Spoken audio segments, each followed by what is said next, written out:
Hey y'all, who dat and what is up? I am Jeff Nowak and this is a solo edition of Inside Black and Gold. The 2026 NFL Draft is in the books. We got 8 new draft picks. We got 10 new UDFAs. We got a new player acquired in a trade. We got 2 new players acquired via post-draft signings. So we'll get to a lot of that in this episode. We'll hear from Mickey Loomis. He talked on Mad Dog Sports Radio about Alvin Kamara, about Cam Jordan, had kind of interestingly different tones about each player. So we'll kind of dive in on what that means, on what our expectations are. But the bulk of this episode is going to be me breaking down my, and I always add this qualifier, way too early 53-man roster projection for the 2026 season. Again, way too early, but I do think once the draft is in the books, it's always useful to go in and kind of say, hey, if the roster had to be set today, who would be on it? And would it be all of the draft picks? Are you going to have room for all of the draft picks? Are the Saints done adding to the roster? When you go through it, it's pretty clear that there are some spots along that list that you're going to need to add a name or two. Linebacker, like inside linebacker, I should say. But that's going to be it. We're going to go through all the news at the top, and then we're going to break down the offense in the second segment, and then we're going to break down defense and special teams in the third segment. We're going to detail every position. We're going to talk about who makes the roster and why, and we're going to talk about the players who have a chance to make the roster but are probably going to have to prove it in camp. We'll also dive in on what some of the more difficult positions are to figure out. But without further ado, let's hit a quick break and then dive into the episode. Again, I am Jeff Nowak. You can follow me at Jeff_Nowak. You can follow the show at Saints_pod. Make sure to rate, review, subscribe wherever you get your podcast. If you're watching on YouTube, make sure to ring the bell, subscribe so you get those notifications every time we post something new. Otherwise, stick around. We'll be right back.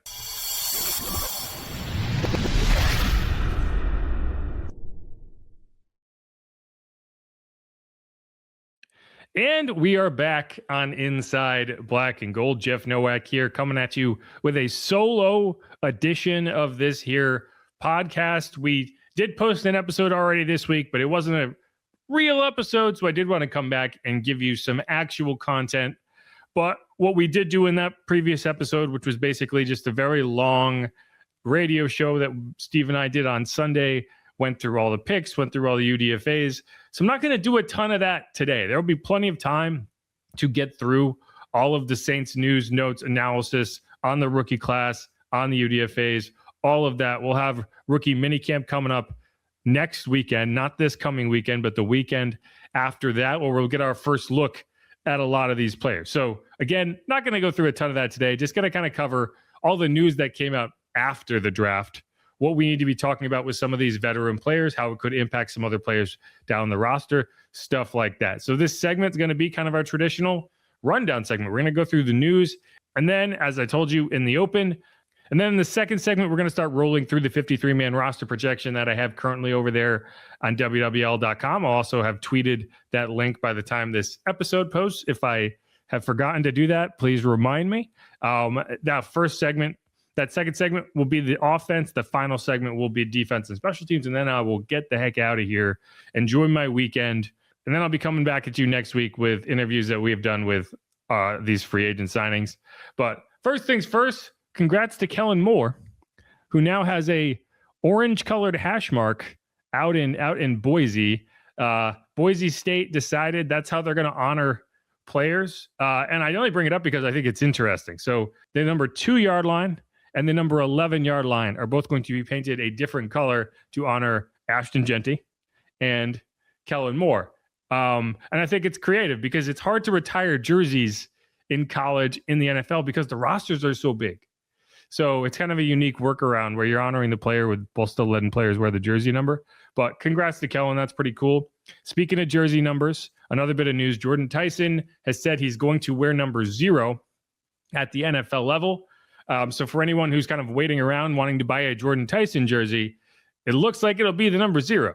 Now, I do caution you before investing too heavily in some of these rookie jersey numbers, because as we've seen over the last few years, These guys are perfectly fine changing their numbers. Kool-Aid McKinstry is about to change for the third time. He wore 14 his rookie season. He wore 4 last season, and it looks like he's going to be wearing number 1 this season. So who knows? If this season doesn't go well for Jordan Tyson, maybe he leaves and you're stuck with a 0 Tyson jersey. But either way, it looks like he's going to be wearing number 0. So keep that in mind. We also got to talk to all 3 of the Saints veteran additions this week. So that was Tyree Wilson, who we talked to early in the week. And then prior to recording today, we chatted with Anthony Jennings, former Patriots linebacker. Saints have signed him. And Martin Emerson Jr., former Browns cornerback. Interesting addition. Coming off a torn Achilles.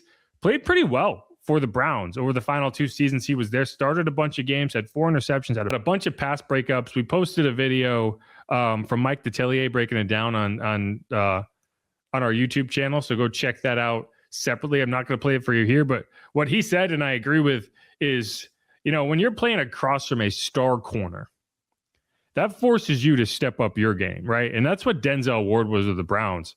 Like, Denzel Ward is an elite cover corner, and teams aren't challenging that guy if they feel like they can go after the guy on the opposite side of the field. We saw similar stuff with Paulson Adebo and even Ike Adam when Paulson Adebo was hurt.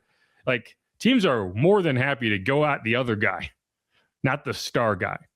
And I mean star in terms of status, not in terms of position.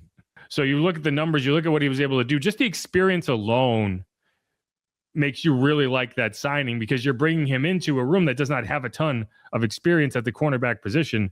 Probably your most experienced kind of leadership voice in there was Alontae Taylor, and he is now gone, right? This team has really turned over from a veteran leadership group to a young player group, right? And not necessarily young in age.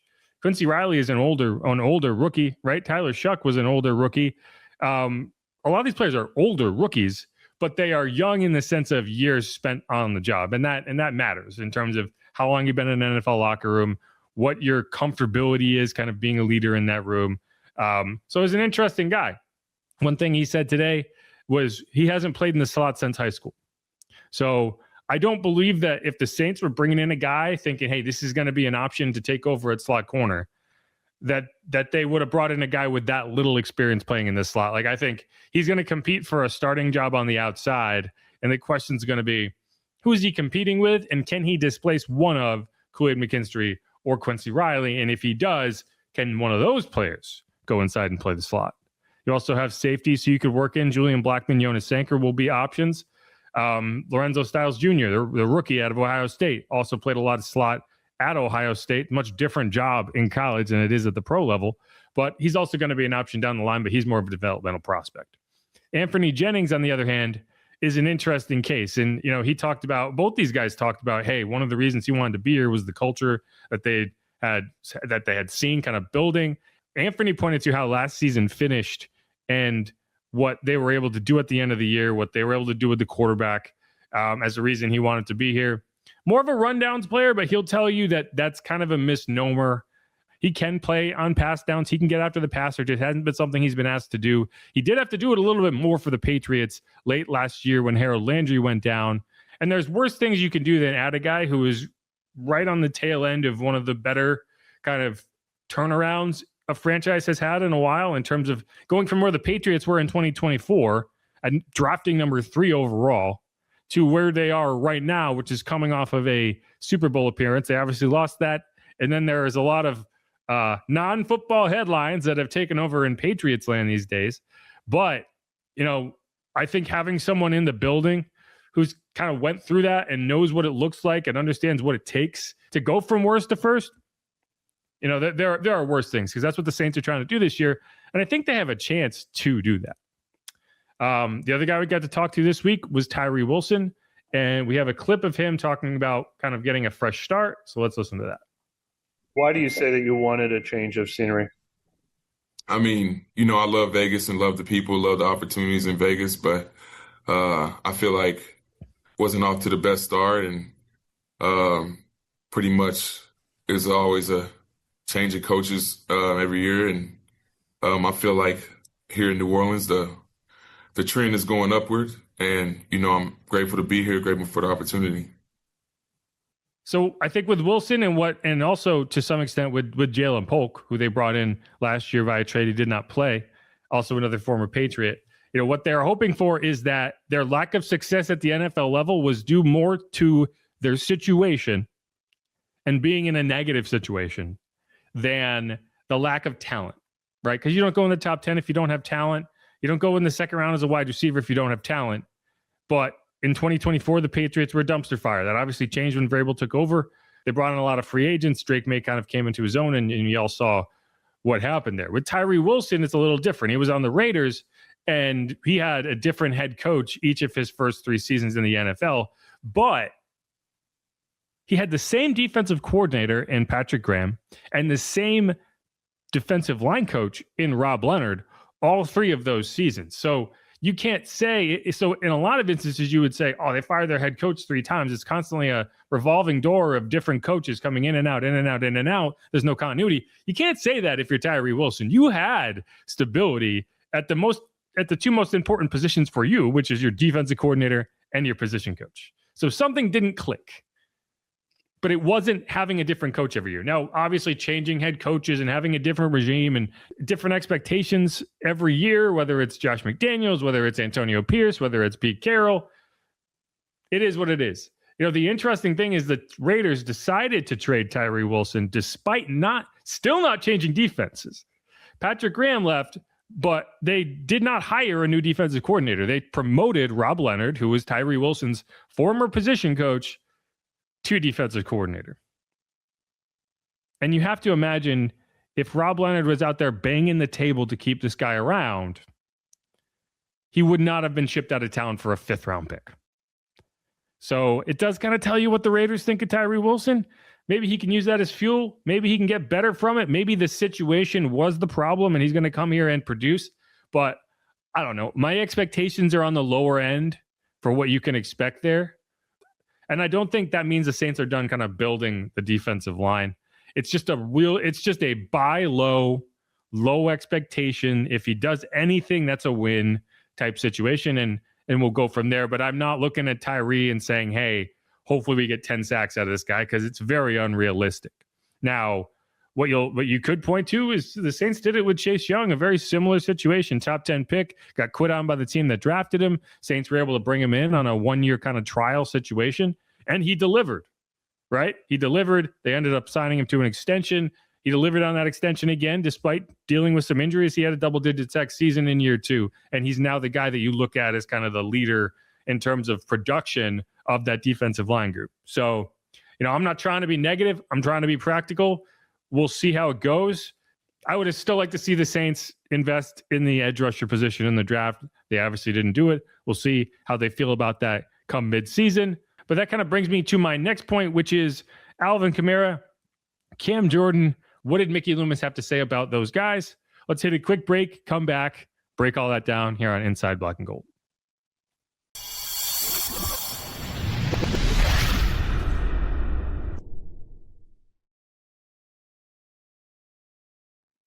And we're back on Inside Black and Gold. Jeff Nowak here, coming at you solo, breaking down some news before we dive into my initial 53-man roster projection. My way too early. I always feel it's important to say that. Way too early 53-man roster projection. I don't want anyone to get mad at me because you think so-and-so is going to make the roster and blah, blah, blah. Like, I get it. I'm not trying to make anyone mad. I'm just doing this for content. Anyway, so speaking of content, Mickey Loomis did the rounds this week. He went on Mad Dog Sports Radio and was asked about 2 of the bigger question marks surrounding the Saints right now. One of them is Alvin Kamara, who is under contract, but there is a lot of mystery in terms of how that could play out. And then there's Cam Jordan, who is not under contract, but also doesn't seem to be going anywhere. So let's first hear what Mickey had to say about Cam Jordan. How about Cam Jordan? What's his future? Yeah, Cam, listen, we've had good conversations with Cam, and we'll continue to have that, and hopefully he's back with us for, I don't know, what is it, the 200th year of his career here. No, I mean, Cam has meant so much to our franchise, and he's had just a great career, and I'd be really excited if if the Saints were the only team that he ever played for. So hopefully we can make that happen. Yeah, that's a much more upbeat tone or kind of open tone about it than we've heard so far. And I do think it's kind of telling that, yes, the Saints would want him back, right? Like, there's no question they would bring him back. But will they bring him back at the price point that he's looking for? Will they bring him back in the role that he's looking for? And I think that second part, and I've said this a lot, is the vital piece here. What are they willing to promise him in terms of a role if you bring back Cam Jordan? Because to me, him and Anthony Jennings are competing for one spot on the roster. If you bring Cam Jordan back, it will be a question of, do you go with Anthony Jennings as kind of your run-stopping edge rusher, or do you go with Cam Jordan, who is kind of a team leader, run-stopping edge rusher, whatever, a guy that you love in your organization and don't want to see him play in another uniform, right? There is some inherent value in that, but when it comes to a competition in camp, how far will that second part go? I don't think it'll go very far. The other thing to keep in mind, and one of the reasons that the type of player that Cam is can be difficult to keep on the roster when he is not a starter and not or at the very least not getting a starter share of reps, is, are you going to ask 36-year-old Cam Jordan to go play special teams?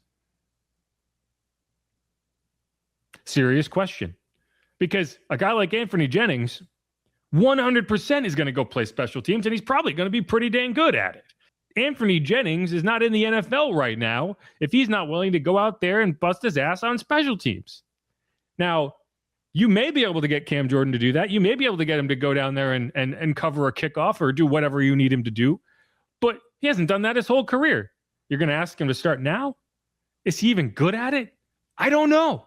But that's one of the questions you have, because when you're talking about the fourth or fifth edge rusher on your team, you need that person to go run downfield and make a tackle. That's why Chris Rumph is on my initial projection, because I do know that he's going to go play special teams, and I know that he's pretty good at it.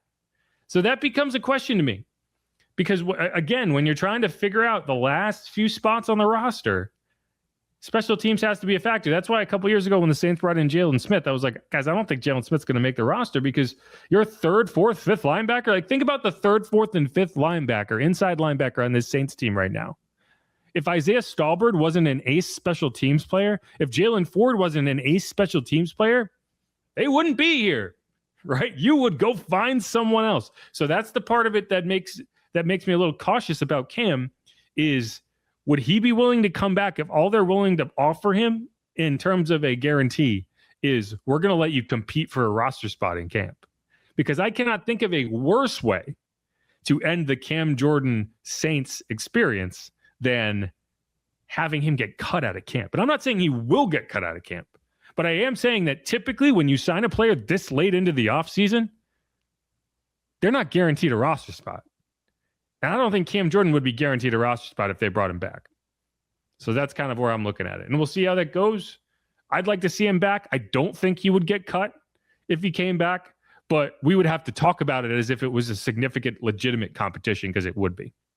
Other name that we talked about is Alvin Kamara, and you'll hear the difference in tone when Mickey answers this question. I'm curious, what was Kamara's reaction to that incredible move you made, bringing in Travis Etienne? And is Alvin definitely going to be on the New Orleans Saints this year? Yeah, I think we're still trying to, work through that to see where we're at roster-wise. And look, there's a couple areas there that we've got to, work through. So I'd rather not comment on it right now, but it's certainly an exciting possibility. I know you don't want to comment too much on Alvin, but is it something where, you guys are on the same page? Is it something where other teams are picking up the phone? Just in terms of where that is right now, in terms of taking the temperature on that conversation and relationship. Yeah, I'd rather keep that to myself at this point, Adam. It's a good question, but I think those are private conversations, at least at this point.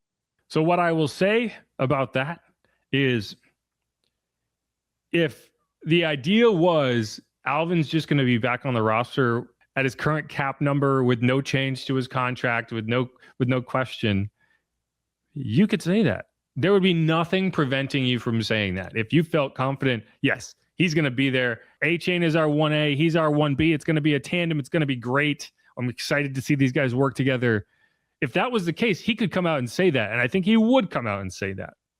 The only reason you would play coy is if there's a decent chance that that's not the case.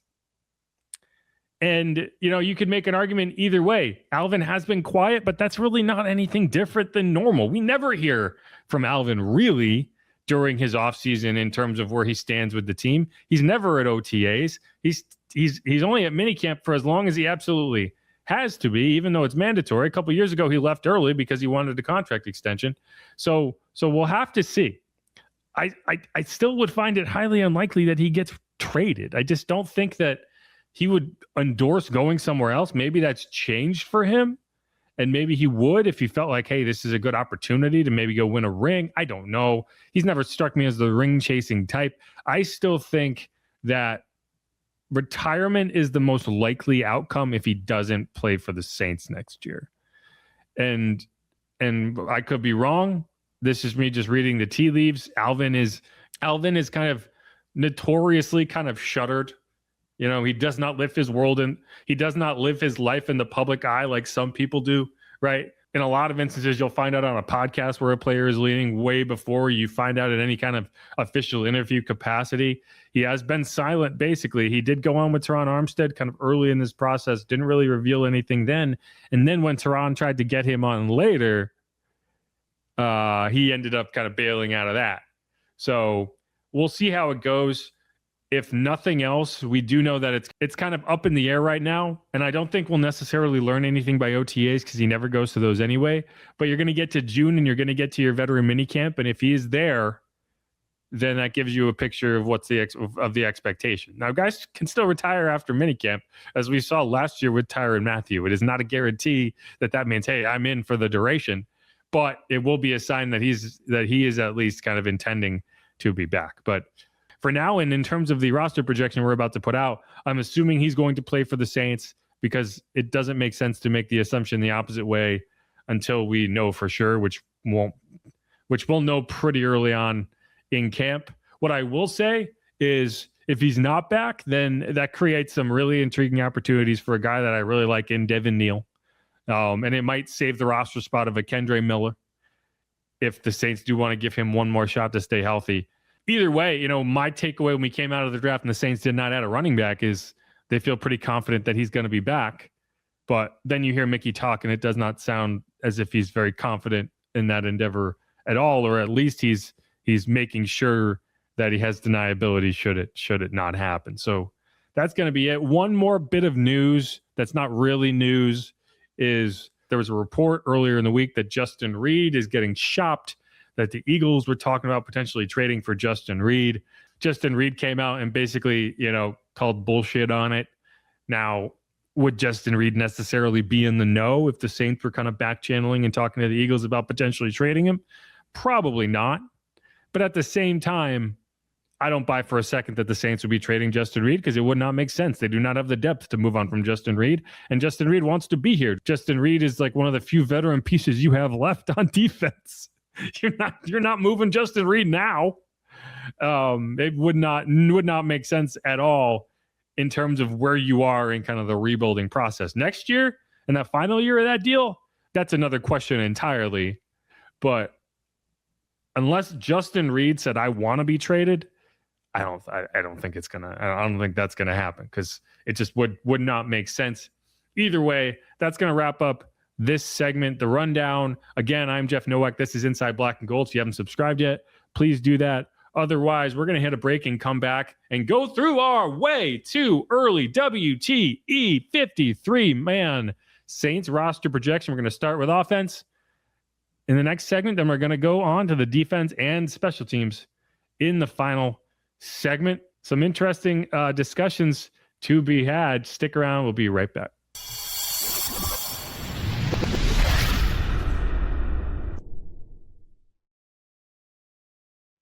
And we are back on Inside Black and Gold. Jeff Nowak here coming at you solo. You can follow me on Twitter at Jeff_Nowak. Again, if you haven't subscribed yet, please do that. Please rate, please review, please subscribe if you're watching this on YouTube. But as promised, we are going to dive in on my initial way too early 53-man roster projection coming out of the NFL draft. We got 8 new draft picks. We got 10 UDFAs. We got 3 new veterans. 2 were signed. 1 was traded for. And we are going to dive straight in to a position where there were no draft picks or UDFAs added, and that will be quarterback. Now, I do want to mention that I have a few ground rules when I do these initial roster projections. The first is that I do everything I can to avoid cutting my rookie draft picks. The reason is simple. The Saints felt highly enough of these players to draft them on Thursday or Friday or Saturday. I'm not going to turn around 3 days later and tell you, cut them. So this is kind of the early bit of grace I am giving these young players. They're getting the benefit of the doubt once they start playing. If they're not playing well, then they could easily move down onto the cut line. They can happen quickly, especially for a guy like TJ Hall, who's a 7th-round pick. The Saints cut both of their 7th-round picks last year in Maliki Madaval and Fadil Diggs. So not uncommon at all to see a 7th rounder get picked. But in this initial projection, I'm just going to be fair, again, benefit of the doubt. And I'm also going to extend the benefit of the doubt to free agents, right? If the Saints felt highly enough of a player to go out and sign them, there's probably a good reason to say they could make the roster, right? So I'm not cutting guys like Tyree Wilson. I'm not cutting guys like Martin Emerson. I'm not cutting guys like Ty Chandler. So that kind of makes some of these decisions a little early.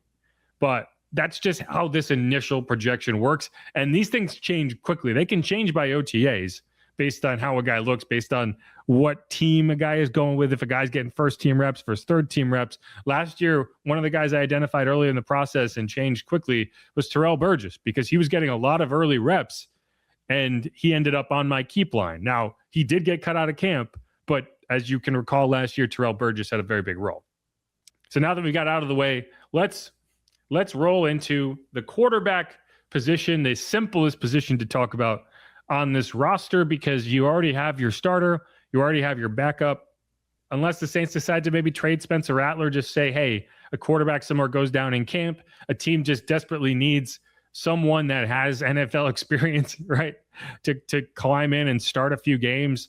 I always go back to the Jacoby Brissett example. Like, the reason he is still an NFL quarterback today and getting starts is because back when he was drafted, Tom Brady got suspended and they needed someone to play some games. Jimmy Garoppolo got hurt, and so Jacoby Brissett got thrown in there and played pretty well.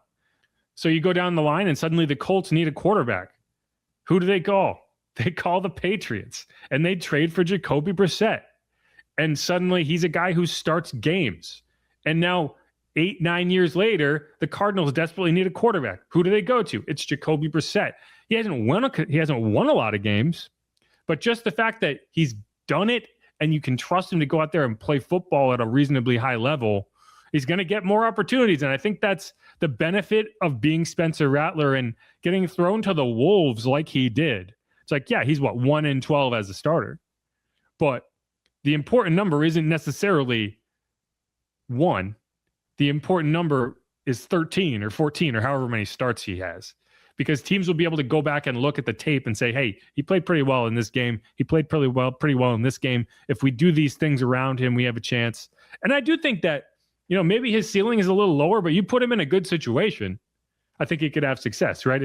If you find a time machine and you can pick up Spencer Rattler and plop him into the Cowboys back in 2016 when Dak Prescott took over, I think he would have had success there with the best offensive line in football and the best run game in football.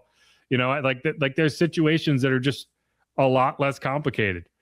But I digress. For now, Spencer Rattler is just a very good backup for you. Tyler Shuck is the starter. Spencer Rattler is the backup. You don't have to think about it a lot more than that. You could potentially see Zach Wilson compete with Spencer for that QB2 role. I'd be surprised if they put that much pressure on it. I think Zach is just kind of a high-end QB3 who, if you needed to turn to him as the backup, you could and feel okay about it. He's done it. He's done it for multiple teams. He's started a bunch of games. That's just where you are. That's the quarterback position. I only have you keeping 2. You could potentially keep 3, but based on the numbers at some of these other positions, I think that would make some unnecessary complications, and you'd have to cut players that you don't want to cut just to keep an extra quarterback who's not going to play. Moving on. Running back. This is a position we've talked about, and it's a complicated position. And it's complicated because of the guy I have in the picture there on the graphic, and it's Alvin Kamara. Will Alvin Kamara be back? If he is back, he's a no-brainer, kind of RB2 kind of tandem combo with Travis Etienne, and you kind of see what that looks like. If he's not back, suddenly this gets a lot more complicated. For now, the guys I'm keeping, Travis Etienne, Alvin Kamara, again, assume he's back. If and when that changes, I'll update. But for now, I'm just going with the Occam's razor situation, which is he's on the roster. Thus, he's on the roster. So beyond him, Devin Neal would be my next pick. I've really liked what I saw from Devin Neal last year. He was a 6th-round pick, but I think he does a lot of things you need. He's a good receiver.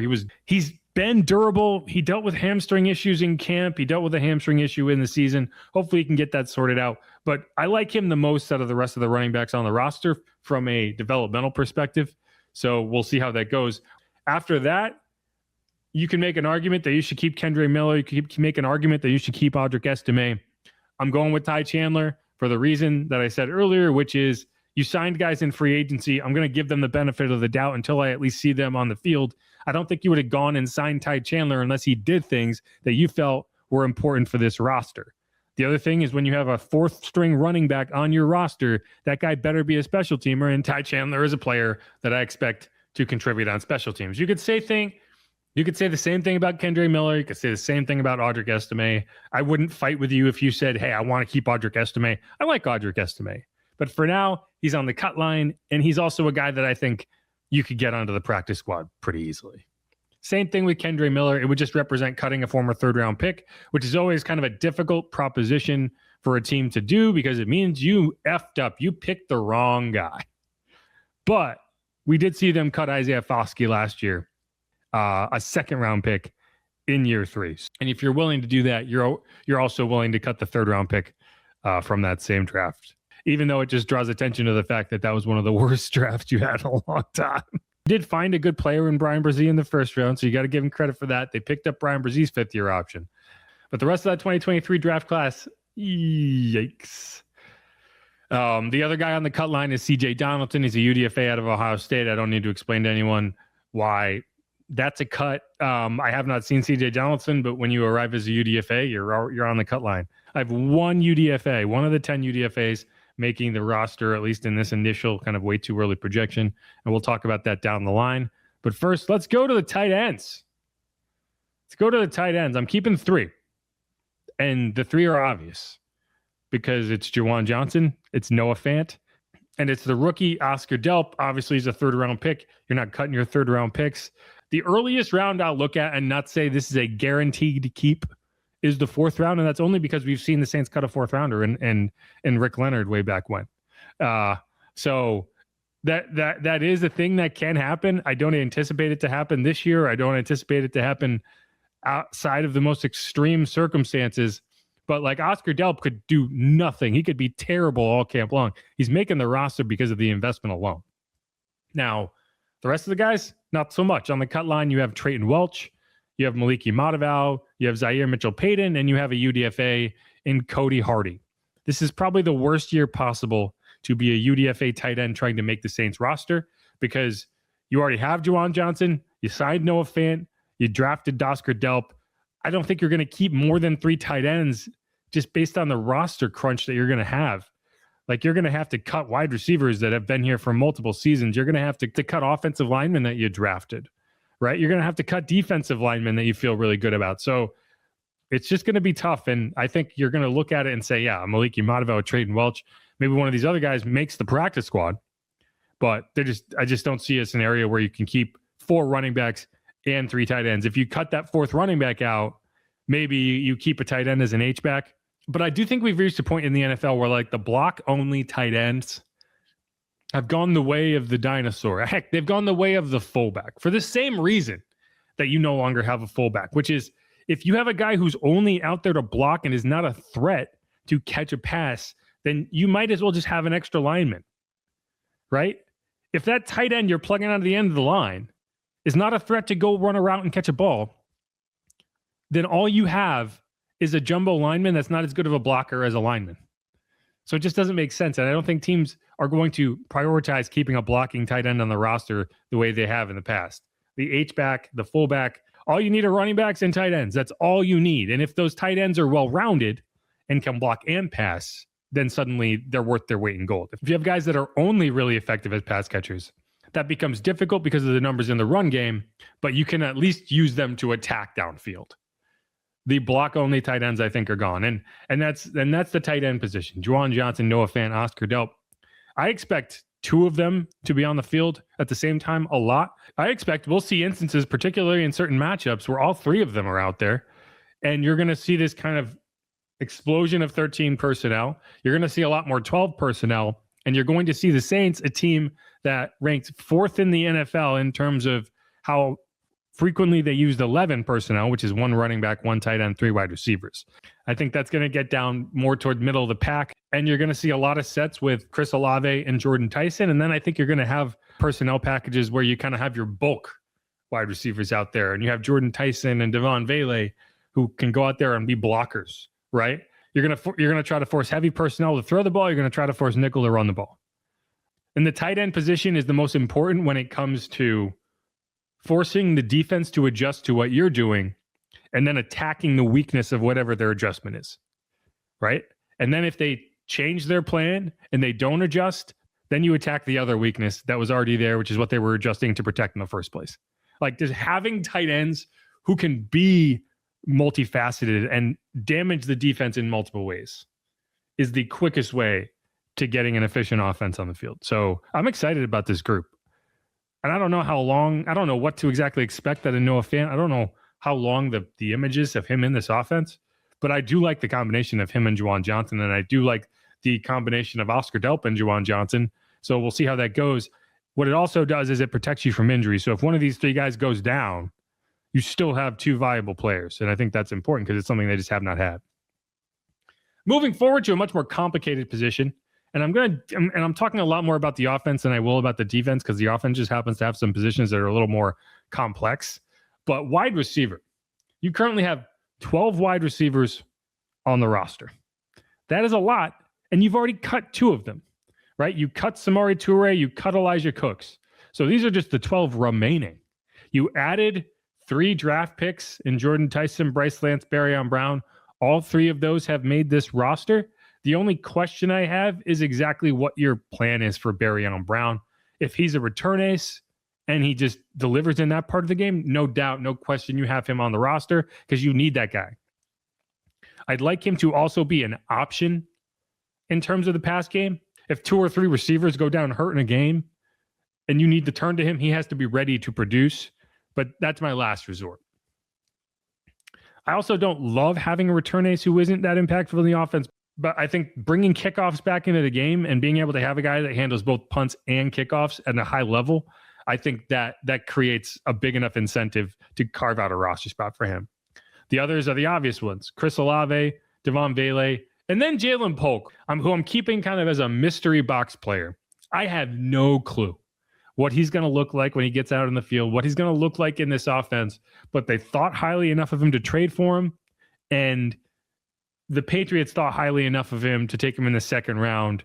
That doesn't happen if a guy doesn't have talent. So if nothing else, they're going to want to see if they can coax that talent out of him.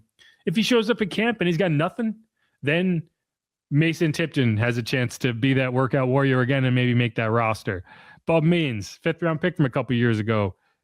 Can he stay healthy? Can he avoid the ankle injury? It's been really frustrating because I really had high expectations for Bub Means last year, and he never got a chance to show it because of the ankle injury. Just don't let him, if they have another preseason game at SoFi, don't let him play. Keep him off that turf. If he gets another season-ending ankle injury at SoFi Stadium, that's on the Saints because you just don't let him anywhere near that building.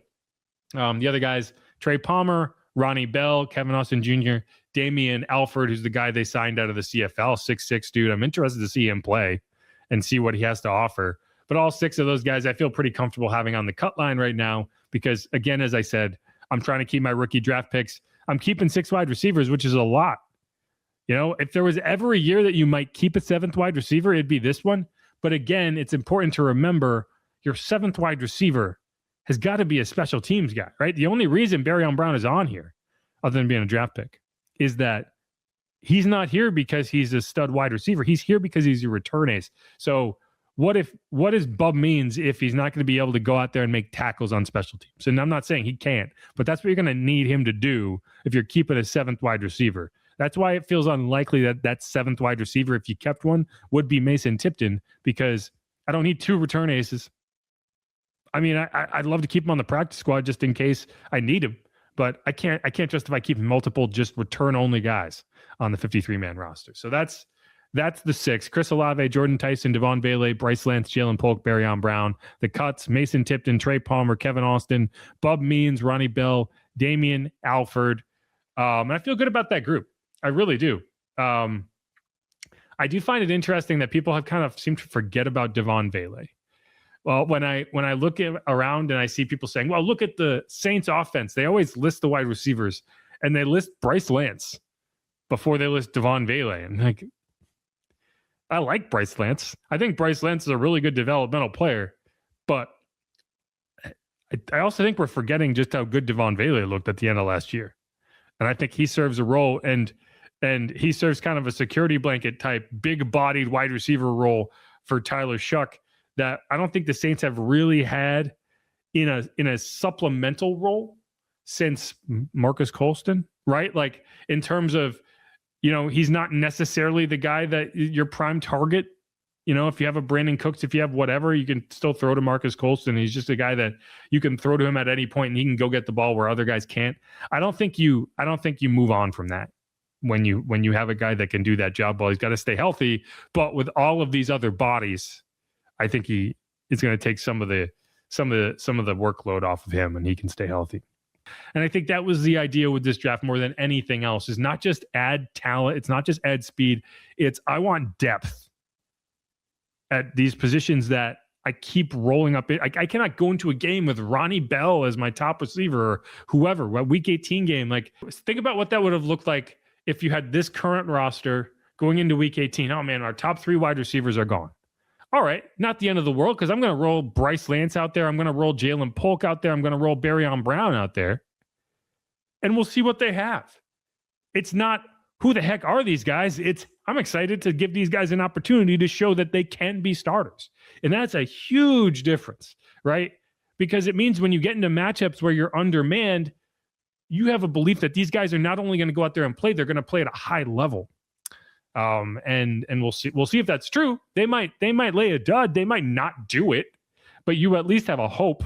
No one's out there hoping Ronnie Bell suddenly is like, wow, he's a star. No, he's Ronnie Bell. No disrespect to Ronnie Bell. That one-handed catch is a highlight that he's going to have to show his grandkids. Like, he'll have that for the rest of his life. But you get what I'm saying. Last position on offense, offensive line. I have him keeping 10, which may be one too many. It depends on how the Saints view this, but I'm just playing it safe and keeping 10 right now. Same thing with defensive line, same thing with defensive back. But, the front line is not difficult. You feel like you have your starters, and there's no question. Kelvin Banks at left tackle, David Edwards at left guard, Eric McCoy at center, Cesar Ruiz at right guard, Taliese Fuaga at right tackle. That's 1 through 5. You feel good about it. I know people are up in arms about Cesar Ruiz this, Cesar Ruiz that. The way I look at it is, if Cesar Ruiz is your 5th best offensive lineman, you're in pretty good shape, right? There are not a lot of teams out there that can roll out a better group of 5 than you have listed right there. Now, can you keep that group of 5 on the field? It's a completely different question. But I don't think that the Saints are in shambles trying to replace Cesar Ruiz when he is simply a replacement level to slightly above average guard. Now, he's been below average as a run blocker. He's been above average as a pass blocker. So you need to have him improve as a run blocker. I also think that having Eric McCoy to his left and Tally to his right makes a difference. And last year, for a majority of the season, he had Luke Fortner to his left, and Tally missed, 4 games last year? So you're talking about either Awesome Richards or Will Sherman to his right. That matters. Now, I'm not making excuses for the guy, but again, I think that if you can keep those guys on the field, everyone gets better. And how does Cesar Ruiz improve? Well, when the players around him are better, he'll play better. At least that's what I believe in. And I say this a lot. Like, it's not just, is Cesar Ruiz good enough? It's, okay, but who are you replacing with? You want to take Cesar Ruiz out of this lineup? who are you putting in, right? Because if that guy's not better, then you're getting worse, right? And I see that all the time. Like, oh, you got to get rid of Cesar Ruiz. For whom? For whom, right? Like, tell me who the better option is. And don't tell me it's anyone on the next 5 names, at least not right now, because it's objectively not. But here's the guys who are on the roster behind the starters. That's Awesome Richards, who will be one of your backup tackles. Dylan Radins, who will be one of your backup guards. And then rookie Jeremiah Wright, who, he's going to work into the rotation. And the lone UDFA I have on here is Alan Heron, because my other options don't excite me, and I'd like them to keep at least one UDFA. The last name here is Torricelli Simpkins III. And there's one reason, and it's he's the only viable backup center you have among this list. Cesar Ruiz is your starting right guard. He could potentially play center, but I don't really think you want to do that. I don't think if Eric McCoy goes down, you want to then find yourself with backups at 2 positions rather than 1. So you need a viable backup center. And if they believe Torricelli Simpkins III is that, then great. If they don't, then we'll see another signing be made here before too long. And that would be my prediction is even if you want to try Torricelli Simpkins III out in that backup center role, you need to bring in somebody. I was surprised they didn't bring in a UDFA center. Again, even if there's a Will Clapp type player out there, like I think that would be a valued addition, but it would mean cutting somebody else. On the cut line, Nick Saldiveri, who's a 4th round pick from a few years ago, just can't stay healthy. Maybe he comes out, maybe he plays well. I don't see it. UDFA Alex Walschlager. Then you got Barry Wesley, who was hurt most of last season, but they did keep him around. Easton Kilty, Xavier Truss, who they claimed off waivers from the Broncos at the end of last training camp. And then Will Sherman, who, when he did get in for you, he arrived mid-season. When he did get in for you, played pretty well. I don't think the Saints would have any issue keeping those guys around in the practice squad, but I think the cuts are pretty easy to make here, at least below that line. And if you had to cut one more player, it would be Alan Heron, and you would say, I think you would feel good about Austin Richards being your kind of swing tackle, playing either tackle spot. But if you had 2 tackles go down, you might be in some trouble. Either way, that's the last position on offense. Let me know what you think in the comments. Who would you keep when you cut Cesar Ruiz off your roster? Because I know a lot of people are probably yelling like, get rid of this guy. I hate this guy. I get it. I understand. I do. I understand. I'm not telling you you're wrong and he's secretly great. I just think people are very short-sighted when they talk about cut this guy. And it's like, okay, are you getting better? Are you getting worse? No one ever gets to that second point, which is get rid of Cesar Ruiz. And then who takes over? We don't need to talk about that. We'll talk about that later. That's an issue to decide down the line. Either way, Jeff Nowak, this is Inside Black and Gold. Please subscribe. Please hit the rating, hit the review. We're going to hit a break, come back, and go through the defensive side of the roster projection. Again, all of this is online at WWL.com. Feel free to go there, follow along. All this stuff, I have notes on every position, but it's mostly the same stuff that I'm telling you right now. So you will not find a ton new there, but it is nicely formatted. There's some photos in there. There's a lot of stuff, and we like people going to our website. So go check it out. Either way, again, Inside Black and Gold, Jeff Nowak. Stick around. We'll be right back.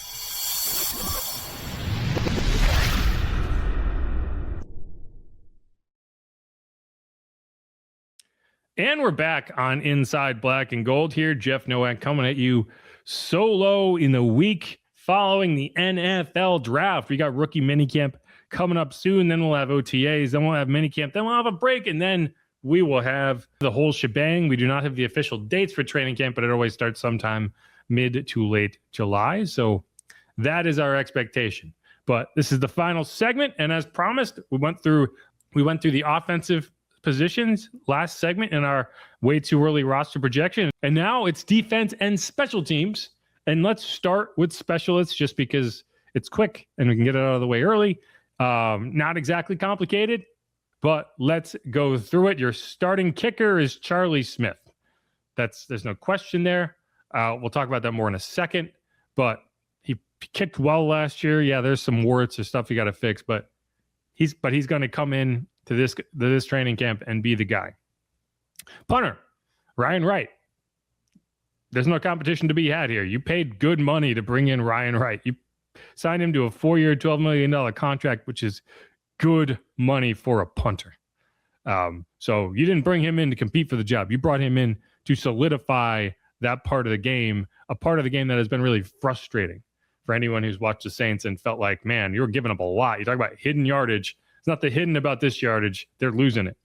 Then the long snapper, Zach Wood. It's always a position that when you have one, he's just there. Like, you don't even think about it. You just keep plugging him in year after year until he decides to retire, and you got to figure it out. It's the most plum job in all of sports. I have people ask me a lot, hey, if you could play any position on an NFL team, what would it be? And I always say, a long snapper. And they're like, really? Not like kicker or punter? I'm like, no. Punter, it's like, yeah, no one talks about you unless you screw up one time, and then you're the worst thing that's ever happened to the game of football. Kicker, it's like, yeah, great. You made all your PATs. You missed 140-yarder. Suddenly you are a demon. You are the reason you lost the game. Like, that's terrible. That's terrible. No, I don't want to be on any position that I have.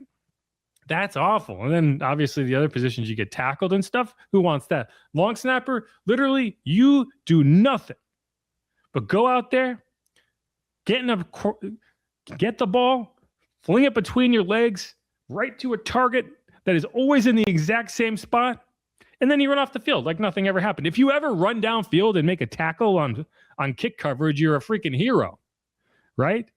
If someone hits you throughout the course of attempting like a field goal, it's a penalty on them and you get a first down. There's almost nothing that could go wrong for you as long as you just throw it to that guy where he is every time without fail. And I don't know, that fits my DNA. Either way, like, I'm so jealous of these long snappers. It's such a good job, man. Like, I simply cannot think of a more lucrative, lower pressure job. And I'm not making fun of long snappers. I'm proud of them. They have hacked the system. It's amazing. Anyway, that's a rant that I didn't need to go on today. Either way, only one player gets cut here, at least, unless they bring in a camp leg for punter, and that's Mason Shipley, the UDFA out of Texas. And I'm not saying like Mason Shipley doesn't have a chance, but it would require for Mason Shipley to have a chance, Charlie Smith would have to come out and give him a chance. And it's not impossible. If you remember last year, one of the reasons Charlie Smith was not seriously in conversation to unseat Blake Grupe was because Charlie Smith got off to one of the worst kicking starts I have ever seen for a guy in a training camp setting. It was at a point that I didn't mean to put a thumbs up there. I'm sorry. It was at a point that if he was not the international player, if he did not get literally a free practice squad spot, I'm not convinced they would have kept him around because he was in that bad of a way midway through camp. Now, he did seem to figure things out by the end of camp. He was a lot more consistent, but by that point it had come and gone. And as has been well documented, Blake Grupe missed one kick all of camp, and it happened in the rain. So it is what it is. Thankfully, he was able to stick around and he was able to get his opportunity, and he delivered on that opportunity. Now, I do need to see him be a little bit more consistent inside 50 yards than he was. Like, I don't care if you can make it from 70. If you miss from 40 consistently, you're going to be looking for a different job pretty soon. So we'll see. But again, all Mason Shipley can do is go out there and make all of his kicks and force the Saints to have as many awkward conversations as possible. Because if Mason Shipley goes out there and goes 20 for 20, and Charlie Smith goes out there and goes 15 for 20 and has a bunch of bad misses on short kicks, then at a certain point, you got to start talking about it. But the conversation doesn't start until Charlie allows it to start. Either way, that's the specialist. Let's move on to the defensive line.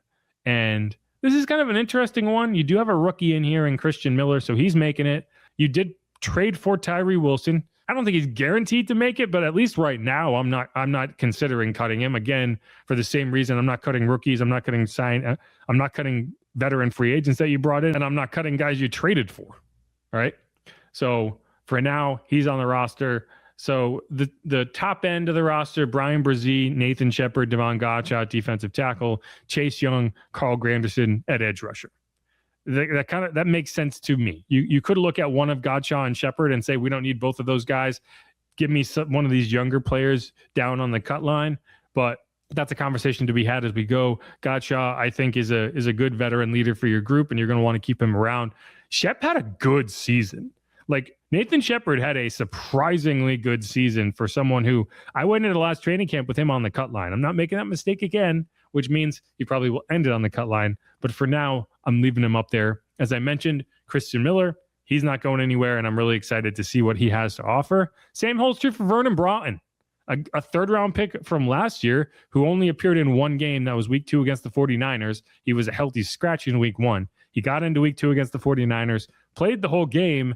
Then later on, for the second time in as many weeks, the Saints had a player go home and find out he had a season-ending injury in the aftermath. For Vernon, that was a hip injury. The other one was safety Julian Blackman, who had a shoulder injury the week earlier. But for all intents and purposes, Vernon Broughton is being kind of added to this group almost as a super rookie, right? He's almost like joining this team like an early enrollee who showed up the previous year and just kind of went to practices and sat on the bench. And then his true freshman year, he was able to get in there and be kind of ahead of the curve. Kind of feels like that, but we'll have to see. And I don't know what to expect for Vernon Broughton. He wasn't particularly productive in last year's camp. So hopefully he can kind of flash a little bit more this time and force his way onto people's radars. Then you have Tyree Wilson, former number 7 overall pick. I think there's a lot to like in his game, but there's also, in my opinion, a lot of Isaiah Foskey to his game. I think he even kind of looks like Isaiah Foskey. He just strikes me as that guy. Well, we'll have to wait and see, but the Saints did make the investment, so they're going to try and see what they have in it. Then there's Anthony Jennings, another player that the Saints signed, and I feel like they're going to want to keep him around. Again, like I said way back in the rundown, the complication here becomes if you add Cam Jordan, I think he's competing directly with Anthony Jennings for that roster spot.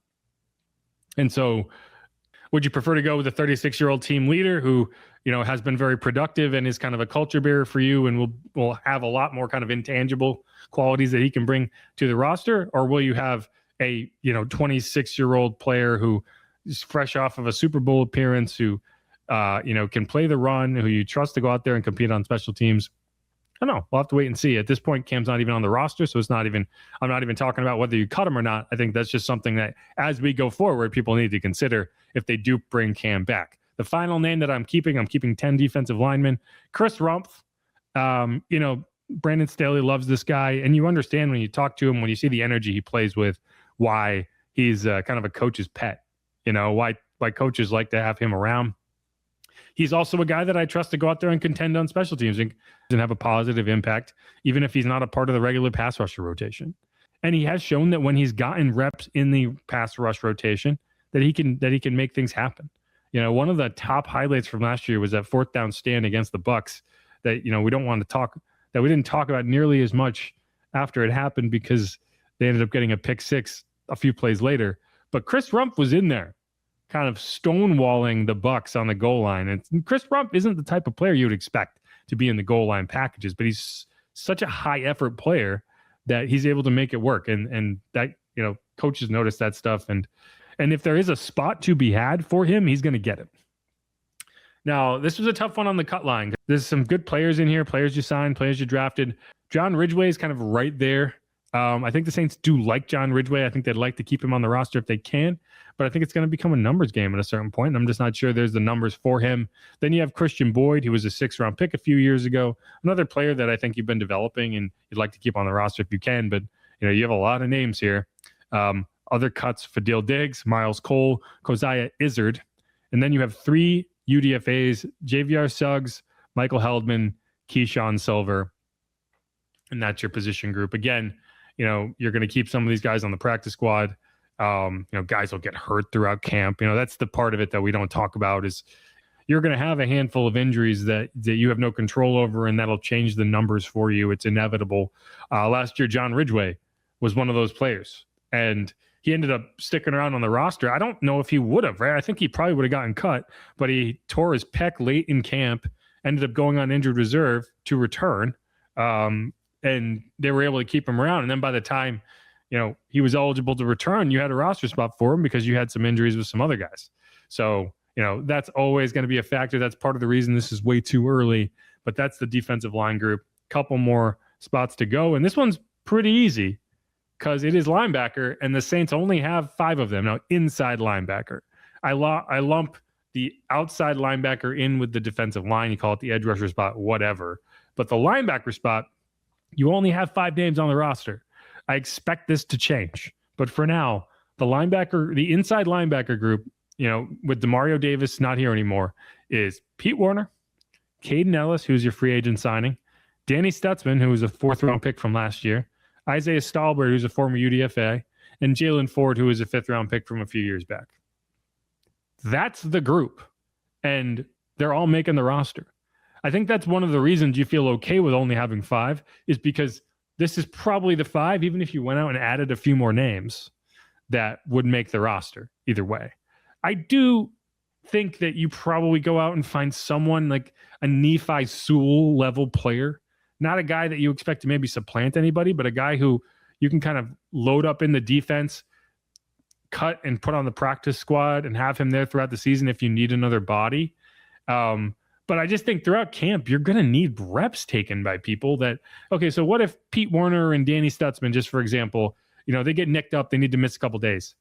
Suddenly, you're talking about Isaiah Stallbird and Jalen Ford taking all the reps, taking first-team reps, taking second-team reps, taking third-team reps. And yeah, okay, if you're a nickel, only 2 of those guys are out there at a time. But any base reps you're in, they have to be in there. That's just not a good situation. That's just not what you want to do, right? So just keep that in mind. Like I think there's some degree of you need another body just to survive the rigors of training camp. And we'll see how that goes. But it is tough because, do you want to just cut somebody for the sake of having a body at linebacker? I don't know, but we'll have to wait and see. Either way, I feel good about the linebacker group. My qualms about the numbers have nothing to do with the names at the top. Like, I'm curious what we see out of Pete Werner in a more featured role, right? I think it's tough when you're in the shadow of Demario Davis for your entire career. Can he kind of break out? Can he kind of have a renaissance season? He's been a little disappointing the last couple of years. But I do think him and Caden Ellis, they can make something happen. I like the idea of getting Danny Stutzman more work in the defense, in the regular defense. He was just kind of blocked last year. You tried to get him on the field. You took Pete Werner off for an entire series throughout the course of games. It's just tough when both those guys are available all year long, which they were. Isaiah Stallbird was a guy that you kind of incorporated in 3rd down sets last year, and I think it worked out pretty well for you, and I'm pretty sure they're going to continue to do that. Stallbird is basically just a small linebacker, big safety, right? Like he came into the NFL as a safety. So he is a guy with cover skills who can move. His athleticism is a big reason why he's here in the first place. Also an elite special teams player, which you kind of have to be if you're the 3rd, 4th, 5th linebacker. One more position, and then we are done. And it is defensive back. I decided against breaking them up into cornerback and safety. I kind of regret that a little bit, but it's just tough on this roster because when you get to the star position, suddenly they're all DBs, right? Like you're talking about outside corner, deep safety, star. And it can be tough to break those up because then you have a safety who's playing slot and you have a corner who's playing slot. So I just put them all into one list. I'm keeping 10, and those 10 are Kool-Aid McKinstry, Quincy Riley. Those are my 2 starting outside corners. We'll see how that goes. We'll talk about Martin Emerson Jr. here in a minute, but Kool-Aid McKinstry, Quincy Riley, no doubters. Justin Reed, Jonas Sanker, Julian Blackman, no doubters, right? These are kind of your starters. And right now I'm putting Julian Blackman in the star position.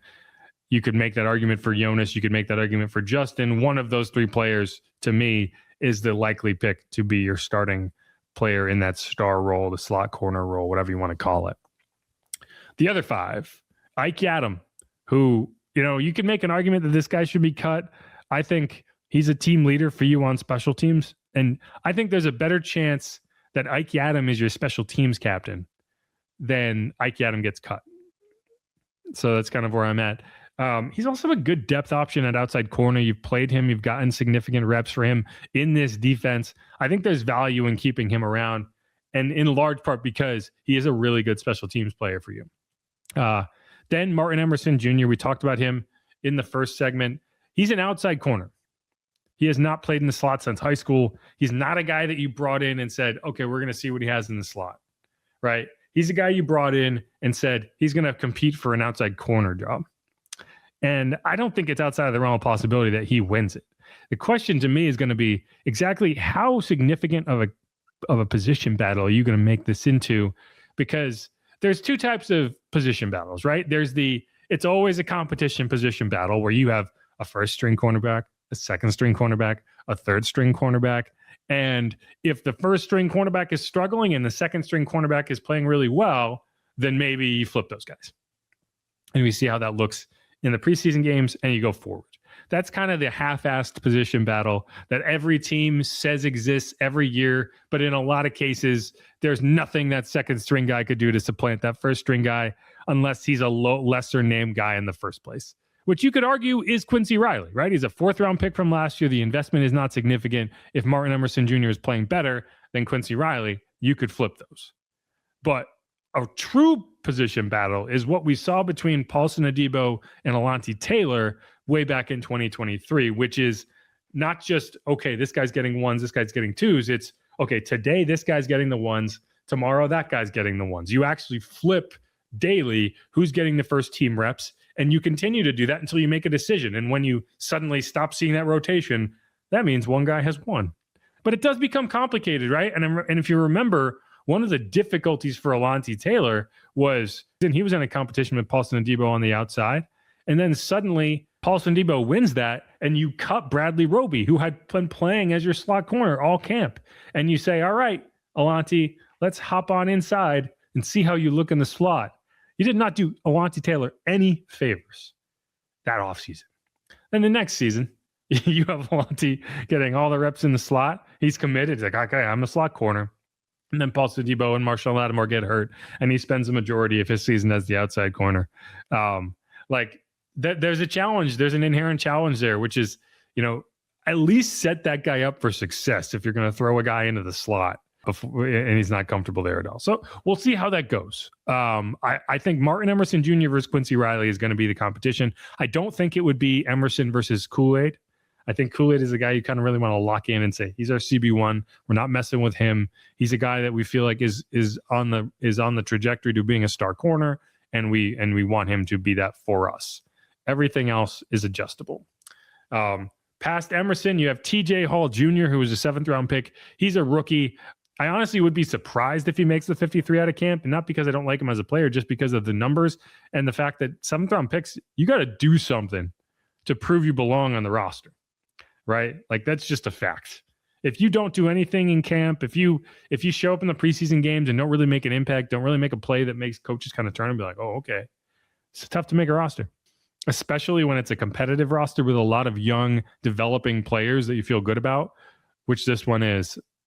All bets are off. So we'll see how that goes for him. But for now, like I said, my rule is I'm keeping these draft picks on the roster. So we'll see how long that lasts. But for now, it's definitely there. Lorenzo Styles Jr., who was also a rookie. I didn't put the star next to him in the graphic. I apologize. That's the only one I forgot. Forgot about it. Lorenzo Styles Jr. is a 5th-round pick out of Ohio State, brother of Sonny Styles. He's the guy that I want to watch in terms of how fast is he available. He's coming off labrum surgery. He said he expects to be ready for camp. Martin Emerson Jr. also said he expects to be ready for camp. He's coming off a torn Achilles. So we'll see how that goes for him. And then the final name is Jordan Howden, who's in the final year of his rookie deal. You could make the argument that you'd rather have a Terrell Burgess or a Rajon Wright or whoever. For now, I'm just keeping Jordan Howden because he's the one I know, right? He's the guy that I've seen contribute at a high level. He's the guy that they turned to last year when Justin Reed went down. And so if nothing else, they're familiar with him, and it'll be on one of these other guys to maybe push him for that spot. On the cut line, Terrell Burgess, a player that I wouldn't be surprised if he ends up making the roster, but last year he did not make the roster at a camp. He went on the practice squad and then ended up signed to the active roster before too long. So not exactly a route he's unfamiliar with. Elliott Davison, Rajon Wright, Jaden Price, a UDFA and Deshaun Jones, Beanie Bishop, who was actually suspended. And I don't know when that suspension kicks in, but not something you want to see for your depth DB. Dallas Beenum, who was back from last year, and then another UDFA in Maya McClendon. And that's it. That's the 53. There's a few positions that can and almost certainly will change, but to me, this is always kind of a baseline, right? Because usually I'll update this after veteran minicamp, because that allows me to see rookie camp, which is really nothing. It's just a chance to kind of get these rookies on the field for the first time. You're not installing much. And then you have OTAs, which is very limited. We'll get one day out there for each of the OTA sessions, at least from a media perspective, to see what it all looks like. But then veteran minicamp is 3 days, full roster. And by that point, you at least get an idea of who's lining up where, who's first team, who's second team. Was my opinion of this guy wrong? Did I maybe overvalue this player or this player or this player? And we'll know by then. But that's it for now. Again, Jeff Nowak. This is Inside Black and Gold. Hope you appreciated this episode. If you did, leave us a rating, leave us a review, and make sure to subscribe wherever you get your podcasts. If you're on YouTube, leave a comment, hit the like button, make sure to subscribe, ring the bell so you get those notifications. We'll be back with an episode on either Monday or Tuesday. It'll be me and Steve Geller. We should have interviews to play for you with Martin Emerson Jr. and Anthony Jennings. We'll have them on WWL, and we'll get into a few more topics, kind of get you a preview for rookie minicamp, do maybe a deep dive or two on one of the rookie prospects, and maybe we'll continue to do that throughout the course of the season. If there's anyone in particular people would like to get a deep dive on, let me know in the YouTube comments, and I'll do my best to get that for you. But until then, who dat? Go Saints. Be easy, y'all. Peace.